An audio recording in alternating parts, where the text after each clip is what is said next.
예수님 당시에도 로마 제국은 자녀들의 양육을 위해서 국가의 정책으로 그리스의 훌륭한 교사들을 영입하기 위해서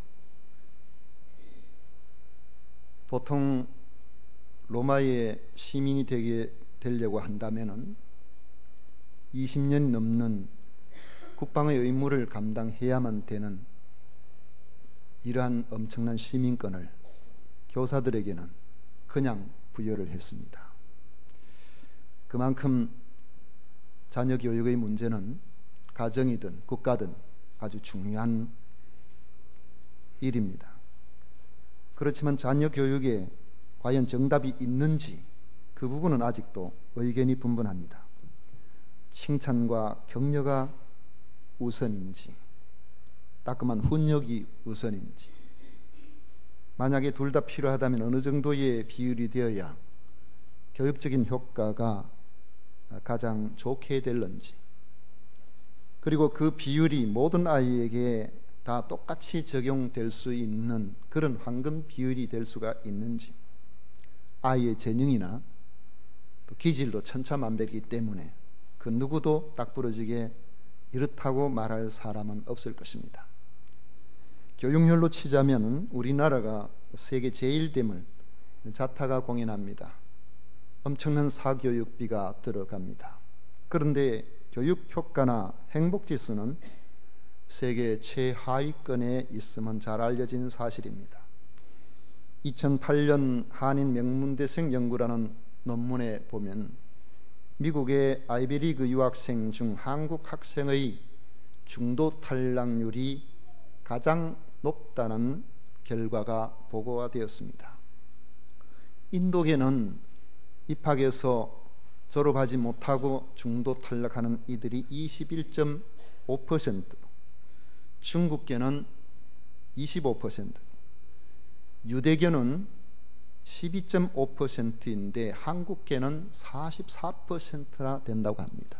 입학은 잘하는데 거의 반수가 중간에 졸업을 못하고 탈락을 한다는 이야기입니다. 저는 공부에 대한 교육 효과에 대해서 깊이 이야기하려고 하지는 않습니다. 탁월하게 공부를 잘하는 일부 학생들의 더 창의적인 교육 방법이 무엇인지는 교육 전문가에게 맡겨 놓으면 될 것입니다. 그보다 우리 자녀들의 행복한 삶이야말로 평범한 우리 모든 사람의 자녀 문제이기도 하고, 그들이 사실상 멀지 않아 이 나라와 우리 교회의 주인공이 되기 때문에 그렇습니다. 그런데 우리의 자녀들은 행복하지 않다고 합니다. 이 행복에 빨간불이 켜져 있다는 것이 문제입니다. 연세대 사회발전연구소 연유식 교수팀이 어제 아래 지난 1일 발표한 2015년 어린이 청소년 행복지수 국제비교연구에 따르면 한국 학생의 주관적인 행복지수는 비교 대상 OECD 23개국을 조사했는데 그 중에 19번째였다는 겁니다. 얼마 전에는 제일 꼴찌였습니다. 그런데 행복지수가 낮은 가장 큰 이유가 무엇이냐 그러니까 가정의 경제적으로 어려운 가정 경제 형편이 아니더라는 것입니다. 학업 성적이 어떠하냐, 학업 성적의 문제가 아니더라는 것이죠. 우리는 이 점에 유의해야 됩니다. 무엇이 문제일까요? 그것은 바로 부모와 자식 간의 소통의 문제입니다. 부모와 자식 간의 관계가 문제가 있더라는 겁니다. 부모도 그렇게 생각하는 이들이 많이 있겠지만은 조사를 해보니까 부모와 나는 갈등 중에 있습니다라고 생각하는 자녀들이 초등학생에는 44%가 그렇다. 중학생들은 44.4%가 그렇다고 하고, 고등학생은 36%가 부모하고 관계가 별로 좋지 않다라고 이야기를 한다는 것입니다. 이런 면은 우리 크리스천의 가정도 예외가 아닙니다. 국민일보와 하이패밀리가 공동기획에서 지난 4월 전국 부모 328명, 중고생 424명 대상으로 크리스천 부모 역할 건강도 설문조사를 했는데 그 결과가 그렇습니다. 분노 조절이 어렵다는 거예요. 자녀에게 거의 화를 안 낸다라고 부모는 그렇게 말하는 사람이 59%인데 자녀 생각에는 부모가 자주 화를 낸다는 사람이 그 정도 됩니다. 나는 화를 어떻게 가라앉혀야 될지를 잘 알고 있다고 이야기하는 사람이 부모는 91%나 되는데 자녀는 그렇지 않다고 생각하는 이들이 64%나 된다고 합니다. 자녀와의 소통 문제는 말이 잘 안 통한다, 혹은 자녀의 취미나 적성, 고민거리, 친구들을 이런 걸 잘 안다고 생각하는 부모가 한 40% 되는데 자녀들은 84%가 아니다라고 하는, 우리 부모 잘 모른다. 부부와의 갈등의 원인들 보면은 나는 자녀들 앞에서는 배우자와 싸우기보다는 화해하려고 하는 그런 모습을 더 많이 보여준다라고 생각하는 부모가 45%가 되는데 자녀들 생각에는 72%가 그렇지 않다라고 생각을 한다는 것입니다. 여러분들은 자녀들과 어떤 관계를 유지하고 있습니까? 과연 우리가 생각하는 그대로 우리 자녀들도 동의해 주겠습니까? 자녀들과 좋은 관계를 유지하고 있다라고 가정하고 생각해 보십시오. 과연 하나님 보시기에도 우리가 자녀들의 양육과 관련해서 너는 내가 원하는 대로 자녀를 양육하고 있구나라고 그렇게 봐주시겠습니까? 이거 우리 고민해 봐야 됩니다. 이런 상황을 우리가 직시하면서 문제의식을 가지고 성경이 지적하고 있는 양육법을 한 3가지만 이 시간에 생각하고자 합니다. 바울은 디모데에게 그러나 너는 배우고 확신한 일에 거하라고 명령합니다. 거한다 했는데 이 단어는 계속해서 끝까지 그 자리에 머물러 있는 것을 말합니다. 뭘 좀 하다가 이거 아닌가 봐, 저거 하다가 이것도 아닌가 봐, 계속해서 뭔가 끊임없이 인생 전반을 늘 이거 하다가 저거 하다가 그렇게 한다고 여러분 생각을 해 보십시오. 제가 단정해서 말씀을 드릴 수 있는 것 한 가지는요, 차를 1년에 한 번씩 바꾸는 사람 중에 잘 사는 사람은 거의 없습니다. 너무 돈이 많아가지고 취미가 차 바꾸는 거라면 괜찮습니다. 그건 알아서 할 일인데 일반적으로는 이 차에서 저 차로 바꾸려면은 그 중간에 부대 비용 수수료 너무 많이 들어가요. 이 차가 제일 좋은 차인 줄 알고 샀는데 타보니까 이거 아니더란 말이죠. 그러니까 아이고 더 좋은 차가 저게 더 좋은 차인가 보다. 그러니까 또 바꾸고 또 그 좀 있다가 또 바꾸고. 그래 보십시오. 옆에서 볼 때 이야 저 사람은 맨날 차만 바꾸다가 인생을 그렇게 사는가 이런 생각을 해 볼 수가 있을 건데 그 당시에 디모데가 있는 그 당시에 하도 교묘한 말로 철학과 종교, 말씀 이 모든 부분들을 속고 속이는 일들이 너무너무 많아서 사람들이 이 말 들으면 그런 것 같고 저 말 들으면 이런 것 같고 그렇게 해서 흔들흔들 하는 이들이 많았다는 것입니다. 성숙한 그리스도인 말씀 붙들고 사는 이들은 절대로 그렇게 해서는 안 된다는 것입니다. 그걸 강조하고 있는 것입니다.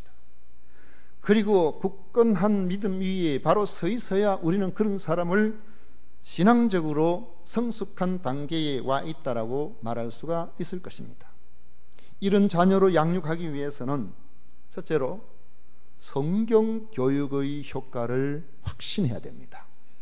성경을 잘 가르쳐 놓으면 틀림없이 그렇게 된다고 확신하고 있어야 된다는 거죠. 바울이 말하는 교육의 텍스트는 성경입니다. 15절에 보면 또 어려서부터 성경을 알았나니 16절에 보면 모든 성경은 하나님이 감동으로 된 것으로 교훈과 책망과 바르게 함과 의로 교육하기에 유익하니 했습니다. 우리는 지금 지식의 홍수 시대를 살고 있습니다. 대학에서 배운 그 어렵게 배운 전문 지식의 유효기간이 현장에서는 3년을 넘어가지 못한다는 것이 오늘날 학계의 판단입니다. 학교 다닐 때 배운 지식으로 평생을 사는 시대가 지났습니다. 끊임없이 새로운 연구를 가지고 있어야 뒤처지지 않거나 적어도 조금이라도 발전해 나갈 수가 있습니다. 이런 것들을 가능하게 만드는 것이 바로 바탕교육이고 인성교육입니다. 성경은 16절에 교훈과 책망과 바르게 함과 의로 교육하기에 유익하다고 했습니다. 또 성경 교육은 인성 교육을 뛰어넘습니다. 모든 성경은 하나님의 감동으로 되었기 때문에 그렇습니다.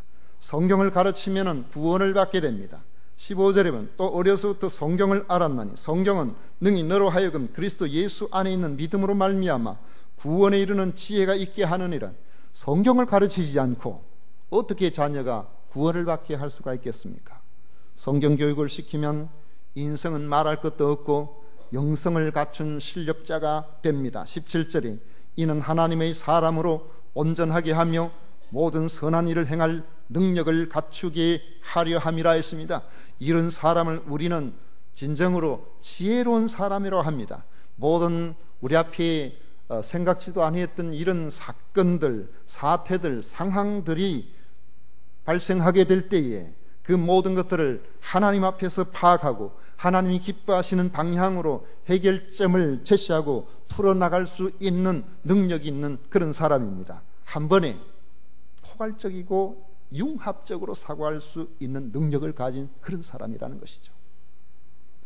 성경교육은 감성과 지성, 인성과 영성을 아우르는 온전한 하나님의 사람이 되게 해주는 것입니다. 미국인이 가장 존경하는 링컨 이야기를 오늘 이 말씀 가운데 계속해서 좀 해볼까 합니다. 미국 학생 교재에 미국을 사랑했던 사람들이라는 책에는 링컨을 이렇게 소개하고 있다고 합니다. 그는 가정 형편이 어려워 학교 공부는 많이 하지 못했지만 성경을 읽고 또 읽어 위대한 사람이 되었다. 학교는 10살까지밖에 몇 년 다니지를 못했잖아요. 교과서에 그렇게 돼 있대요. 그는 가정 형편이 어려워 학교 공부는 많이 하지 못했지만 성경을 읽고 또 읽어 위대한 사람이 되었다. 예전에는 시골 교회에 우리 성도님들 보면은 우리 가정에도 그렇지만은 학교를 제대로 졸업하지 못하고 글도 잘 모르는 분들이 전도가 되어서 예수님을 믿는 그런 경우가 흔히 있었죠. 그런데 늘 말씀과 가까이 하며 한글을 깨치고 성경을 읽고 기도하고 찬송하고 해왔던 우리의 어머니들, 저는 그런 분들 가운데서 무식한 분을 본 적이 없습니다. 다 지혜가 있어요. 그분들은 작년 예배, 저녁 예배, 새벽 예배, 그저 수요일 저녁에 끊임없이 말씀과 더불어서 그렇게 살아올 때에 하나님께서 주신 지혜와 명철이 그들의 삶에 녹아나 있어서 한 말씀씩 하시는데 그 말씀 들어보면은 맞아, 그렇구나, 그렇지, 이렇게 생각되지. 아이고, 집사님 세상 물정도 모르고 그런 말씀하시나, 이런 생각이 안 들어요. 저는 말씀이 주시는 능력이 있다고 저는 믿습니다. 노예 문제 때문에, 노예 제도 해결하는 문제 때문에 남북 전쟁이 일어났을 때의 전쟁 상황이니까 얼마나 마음이 불안하겠습니까? 한 나라의 지도자로서. 그런데도 얼굴에 평온함을 가지고 있으니까 참모들이 물었습니다. 어째서 그렇게 평온함을 갖고 있습니까? 그러니까 대답하기를, 나는 지금까지 성경을 묵상하고 하나님께 기도하면서 국가의 미래를 그분께 맡겼습니다. 하나님께서는 우리가 하나님의 편에 서 있기만 하면 승리하리라는 확신을 내게 주셨습니다. 내가 하나님 편에 서 있느냐 아니냐, 그게 문제라는 것이죠. 내가 하나님 편에 서 있기만 하면은 아무리 이런 전쟁 상황이라고 할지라도 그것은 옳은 일이기 때문에 하나님께서 승리하게 해주실 것이라는 이런 확신을 갖고 있다는 것입니다. 26세 루스벨트 대통령은 자기가 존경하는 링컨에 대해서 이렇게 표현했다고 합니다. 링컨 대통령은 성경책 한 권으로 만들어진 사람입니다. 그분은 성경 속에서 배운 진리를 자기 실제 생활에 적용해서 자신의 일생을 더할 나위 없이 영광스러운 생애로 만들었습니다. 그분은 성경과 함께 숨쉬고 성경과 함께 산 위대한 하나님의 사람입니다. 미국에 대단한 사람들이 얼마나 많습니까? 그러나 언제든지 조사해 보면은 가장 존경하는 사람 첫 번째 링컨 나옵니다. 성경으로 그의 삶이 모든 부분이 성경에 의해서 성경이 원하는 하나님이 말씀하시는 그대로 살고자 힘쓰고 애썼던 그 삶을 산 사람에게 왜 미국 사회가 오늘 이처럼 심지어는 하나님을 부정하고 온갖 세상적인 것들을 앞세워 나가는 이런 시대조차도 링컨을 가장 존경하는 그런 사람이라고 말하겠습니까?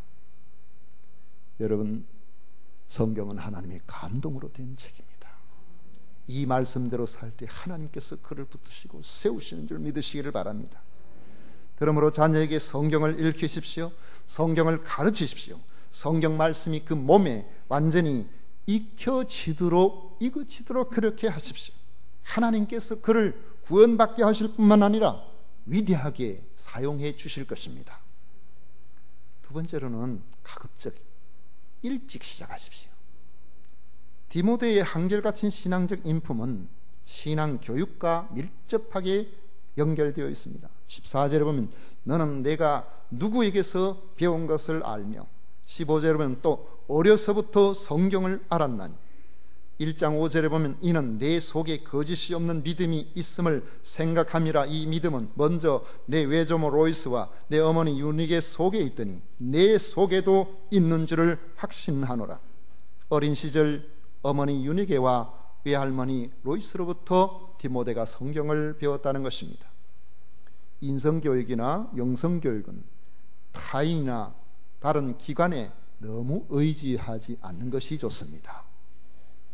학교는 아이에게 인격적으로 다가갈 수 있는 그러한 구조가 아닙니다. 간혹 부모들은 애가 잘못하면 너희 선생님이 그렇게 가르치냐고 교육의 책임을 학교 선생님에게 전가하는 경우가 있는데 아주 잘못된 생각입니다. 인성 교육 시간이 있지만은 학교에서의 교육 시간은 매우 피상적이고 적습니다. 아이들의 평가는 거의 성적이나 점수에 의한 상대 평가되는 구조를 가지고 있습니다. 이런 교육은 열심히 해도 이기적인 경쟁심을 유발시키는 곳으로 나가지 인성교육에는 한계가 있습니다. 교회 학교는 이보다 훨씬 낫지만은 시간이 얼마 안 됩니다. 일주일에 한두 시간, 그 시간을 어떻게 자녀들을 충분히 인성교육을 시킬 수가 있겠습니까? 영성교육은 어떻게 제대로 시킬 수가 있겠습니까? 일주일에 1시간이면 1년이면 얼마입니까? 52주니까요. 그러면은 1년이면은 520시간? 그러면은 10년이면은 20년이면 얼마예요? 내가 지금 계산을 못해서 그래요. 여러분 20년을 시켜도요 한 1000시간 정도 되는데, 교육이 우리의 삶의 전체를 좌우하기 위해서는 20년 시켜 1000시간 가지고 되지를 않습니다. 예수님께서는 제자들을 어릴 때부터 양육을 하셨으면 괜찮겠지만은 나이가 들어서 청년이 되어서 제자들을 양육을 하셨는데 3년이라는 속성과를 입학을 시키셨어요. 기숙형인데 늘 밥을 같이 먹고 잠을 같이 자고 늘 함께 다니면서 예수님께서 가르치셨습니다. 3년 반밖에 안 되지만은 하루를 24시간을 볼 때에 3년 6개월이면 계산을 해보니까 약 3만 시간 정도 됩니다. 그렇게 제자들을 양육을 해도 제자들 가운데는 인성 변화가 덜 되고 영성에서도 좀 문제가 있어서 어떤 이는 예수님을 배반하는 이도 어떤 이는 부인하기도 하고, 그래서 우리가 간혹 이렇게 목회를 하다 보면 어떻게 저렇게 변화가 안 되나, 아이고 답답해라. 여러분 답답하면 안 돼. 어쩌면 그게 자연스러운 일인지 모릅니다. 어릴 때의 양육이 굉장히 중요하다는 이야기죠. 신앙교육은 일찍 시작할수록 좋습니다. 신앙적인 품과 영성교육은 대부분이 가정에서 이루어진다는 사실을 알아야 됩니다. 아이가 강보에 있을 때, 엄마 품에 앉아있을 때 그때부터 말씀과 기도로 키워야 됩니다.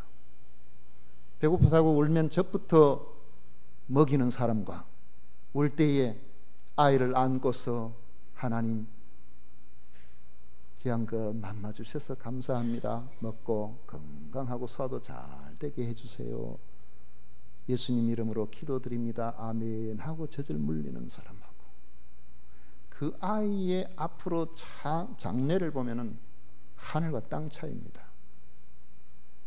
아무것도 모르는 아이가 벌써 기도를 듣고 있고 기다릴 줄 알고, 세상은요 이러한 힘든 일, 어려운 일들은 끊임없이 몰려오는데 그때에 어떤 사람이 승리하느냐? 인내할 수 있는 사람, 견딜 수 있는 사람. 이 땅에 얼마나 많은 사람들이 원망과 불평이 많습니까? 그런데 갓난 아기 때부터 감사를 배우면서 그렇게 자라는 아이가 그 장래가 얼마나 복이 있겠습니까? 배고프다고 어떤 때는 기도하다 어떨 때는 안 하다가, 여러분 그래 보세요. 애가 기준을 잃어버려요. 참는 법을 배우고 감사를 배우는 이런 인성과 영성을 가진 아이는 세상을 대하는 자세가 다르고 견디는 힘이 다릅니다. 가정에서의 신앙 교육이야말로 전인격적인 교육이 가능하게 만들어줍니다. 디모데의 성경이 그러했기에 바울은 너는 어려서부터 성경을 알았다라고 말하는 것이고, 여기 어려서라는 것은 젖먹이를 말합니다. 어려서부터 신앙교육을 철저히 받았기 때문에 체질적으로 몸이 허약해서 또 성품은 예민해져서 정말 세상 살아가기가 쉽지 않은 그였지만은 고난이 가득한 목회 현장에서도 바울의 기대 이상으로 잘 감당할 수가 있었던 것입니다. 링컨의 이야기로 돌아가 봅니다. 정규 교육을 받지 못했지만은 어머니는 틈만 나면 성경책을 읽어주었다고 합니다.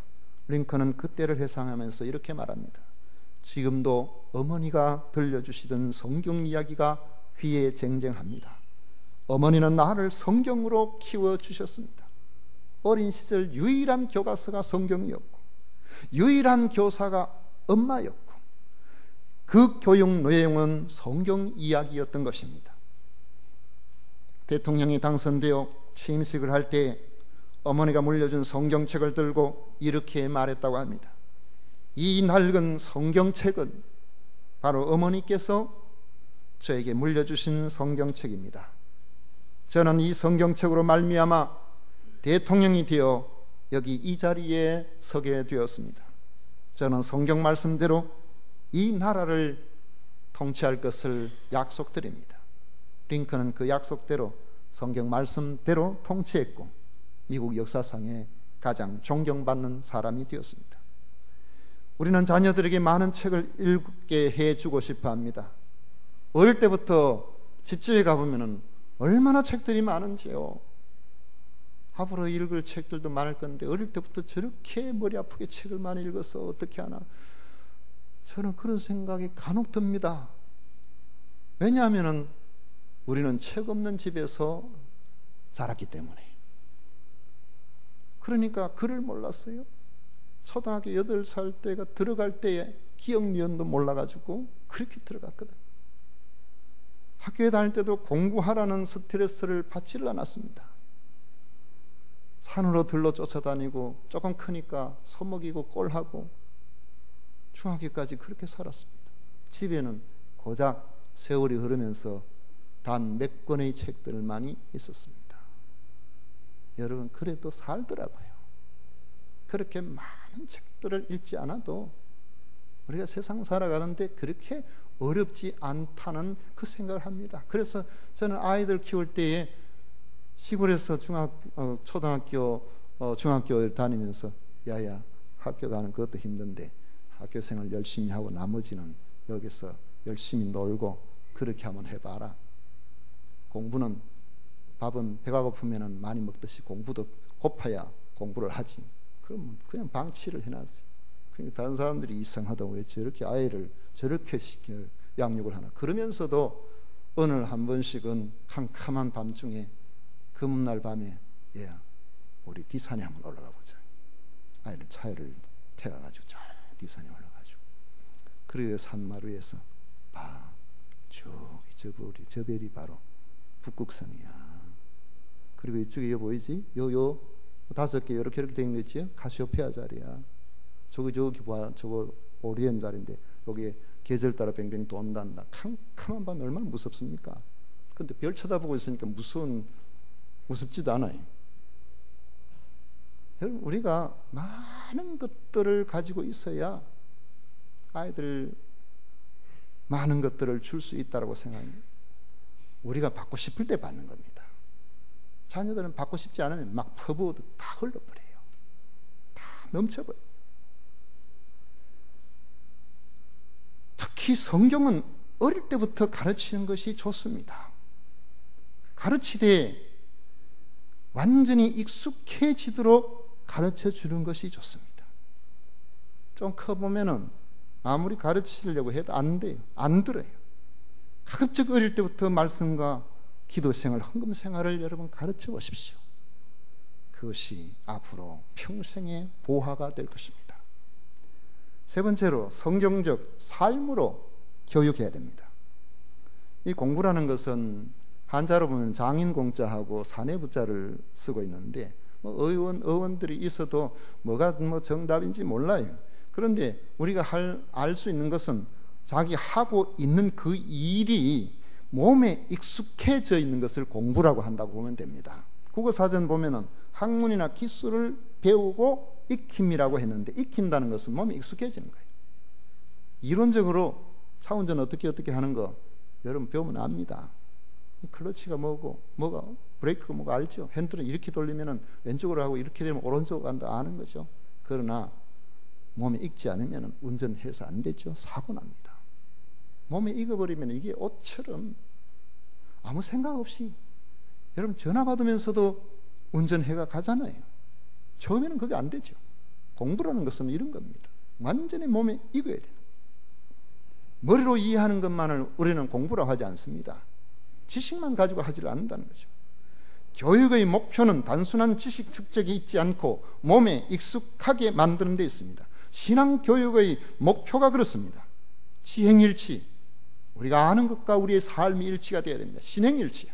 우리가 믿는 것과 우리가 사는 것이 하나가 되는 그런 삶이 되어야 되는 겁니다. 그렇게 하기 위해서는 가르치는 이의 삶이 성경적인 삶이 되도록 해 나가야 된다는 것입니다.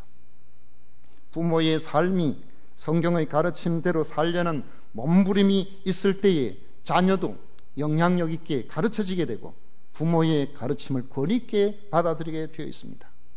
위대한 모세를 보면 그 밑에 위대한 어머니 요게벳이 있었다는 사실을 우리 잊으면 안 됩니다. 위대한 사무엘에게는 위대한 어머니 한나가 있었습니다. 훌륭한 디모데에게는 훌륭한 어머니 유니게와 그 외할머니 로이스가 있었던 것입니다. 이런 성경적 삶으로 본이 되는 교육은 믿음으로 구원에 이르는 지혜가 있게 하고 적절한 교훈과 책망과 바르게 함과 의로 교육하게 되어서 하나님의 사람답게 온전하게 만듭니다. 이런 체질화된 신앙 교육은 모든 우리가 만날 수 있는 상황에 신앙적 지혜로서 대처하고 문제를 해결해 나갈 수 있는 능력을 소지하게 만들어주는 것입니다. 링컨이 하원 의원으로 재직하고 있을 당시에 켄터키 지역을 방문하는데 마차를 함께 타고 가던 대령이 시원한 위스키 한 잔을 권했습니다. 그럴 때에 링컨이 정중하게 말했습니다. 대령님, 고맙습니다마는 저는 위스키를 마시지 않습니다. 그러니까 품속에서 담배를 내어서 그런 담배라도 한 대 피우시지요. 죄송합니다, 이 대령님, 저는 담배도 피우지 않습니다.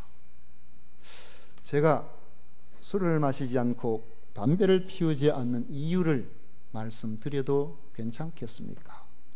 그러면서 하는 이야기가, 어느 날 어머니가 침대 곁으로 자신을 부르더라는 것입니다.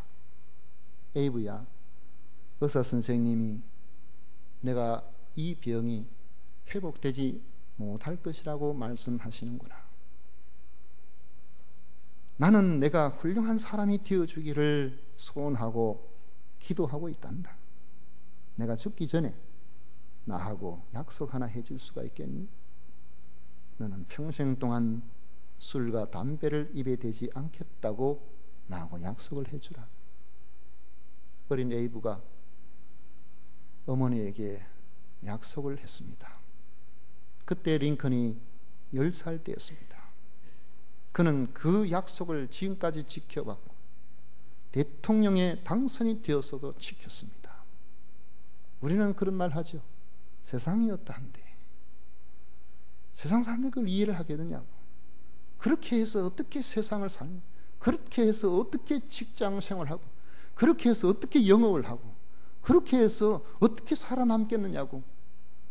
그 시대나 지금 시대나 여러분, 성도들이 세상을 이해시키기 어려운 것은 마땅한, 그렇게 크게 다르지 않은 그런 시대라고 말할 수 있습니다.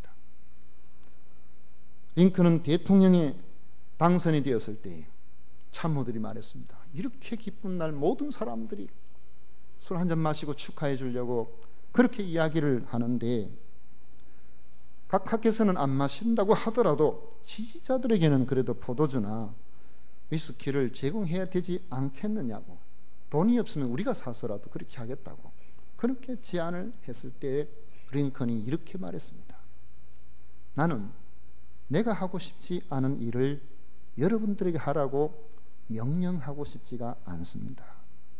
그리고는 솔직하게 어머니와 약속을 지키기 위해서라고 말하면서 그 대신에 내가 좋아하는 건강음료가 있으니까 여러분들을 대접하겠다고 그렇게 했습니다. 대통령이 그렇게 이야기하는데 어쩌겠습니까? 건강음료를 전부 나눠 마시면서 축하를 했다고 그러는데, 그 건강음료는 생수였습니다. 맹물. 그런데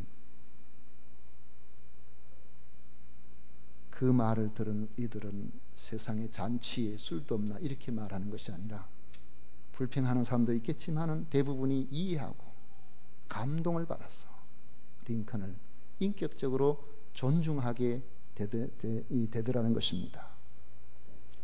링컨이 그의 절친한 친구인 빌리 헌던에게 한 고백을 보면 부모로서 우리가 어떻게 자녀를 교육시키는 것이 옳은지 방향을 잡을 수 있게 해줍니다. 내가 아직 어려 글을 읽지 못할 때부터 어머니께서는 날마다 성경을 읽어주셨고 나를 위해 기도하는 일을 쉬지 않으셨다네. 통나무 집에서 읽어주시던 성경 말씀과 기도 소리가 지금도 내 마음을 울리고 있네. 나의 오늘, 나의 희망, 나의 모든 것은 천사와 같은 나의 어머니에게서부터 물려받은 것이라네. 잠언 22장 6절에 보면 마땅히 행할 길을 아이에게 가르치라. 그리하면 늙어도 그것을 떠나지 아니하리라고 말씀하십니다. 말씀을 맺겠습니다. 성경 말씀으로 자녀를 양육하십시오. 성경은 하나님의 감동으로 되었기 때문에 엄청난 교육 효과가 있음을 믿고 가르치십시오. 너무 늦기 전에 가르치십시오. 어릴수록 좋습니다. 성경을 가르치고 성경대로 사는 법을 가르치십시오. 특별히 부탁을 드리기는 기도하는 법을 가르치고, 그리고 헌금 드리는 법을 가르치십시오. 그러면 평생을 하나님께서 그와 함께 하시고 평생을 그의 경제생활을 책임져 주실 것입니다. 이 두 가지 신앙 교육만 제대로 받아도 평생 동안 그의 삶, 그의 신앙이 어렵지 않게 됩니다. 자신의 신앙생활을 늘 점검하며 아이를 가르치십시오. 아이는 우리의 입보다는 우리가 어떻게 사는지를 봅니다. 우리의 체화된 신앙으로 자녀를 양육하면 우리의 자녀들은 평생 그것을 떠나지 아니할 것입니다. 지식은 자기 능력과 필요에 의해서 채울 수 있기 때문에 너무 거기에 매이지 않는 것이 좋습니다. 여러분, 인생을 살아가면서 우리가 생각에는 저거 아니면 안 된다고 생각했던 많은 부분들을 우리가 겪어오며 살지 않습니까? 지나보니까 그거 아니라도 살더라고요. 꼭 인류대학 안 가도 살더라고요. 우리 사는 삶은 그 필요에 의해서 그렇게 되면 그때부터는 대단한 능력을 갖게 됩니다. 억지로 안 돼요. 우리 자녀들 참 뭐 이렇게 보면 지식 교육을 이렇게 시켜보지만 그건 내 마음대로 됩니까? 저는 우리 아들 교육을 뭐 교육에 뭐 딴 교육이 있습니까? 돌 조금 지났을 때 옛날에는 전봇대에 이사 많았거든요. 붙여놓는 거 하면서 야, 요게 이자다, 요거 사자다, 이자다, 알파벳을 이사 그래가지고 저 멀리 가서 얘야 이자 넣은 거지? 요거 사는 저거. 우리 아들이 천재인 줄 알았습니다. 그런데 조금 지나니까 관심이 없어요. 관심 없으니까 모르더라고요. 한 6살쯤 되니까 어느 날 갑자기 글을 알더라고요. 알고 보니까 다 그래. 대부분 아이들 다 그렇더라고요. 그걸 만약 붙들고 가나다 막 어릴 때부터 2살, 3살 막 했으면 아이가 막 인생은 피곤하거나 공부는 가급적이면 안 해야 되는 거구나. 아마 이거 배웠을 거예요. 가장 복된 신앙교육은 때를 놓치면 많이 힘이 들게 됩니다. 그러므로 신앙교육은 바탕교육이다. 여러분 이렇게 생각하시고 언제든지 이 바탕이 잘 돼야 나머지가 세월 속에서 세워져도 무너지지 않지. 바탕이 시원찮으면 아무리 높이 올려도 무너질 때 한순간에 무너질 수 있습니다. 교육을 잘 지키고 그의 장래를 하나님께 맡겨드리십시오.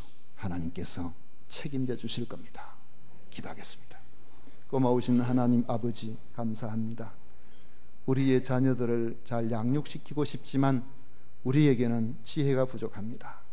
아버지 하나님, 오늘 말씀을 붙들고 주님 앞에서 우리 자신들을 돌아봅니다.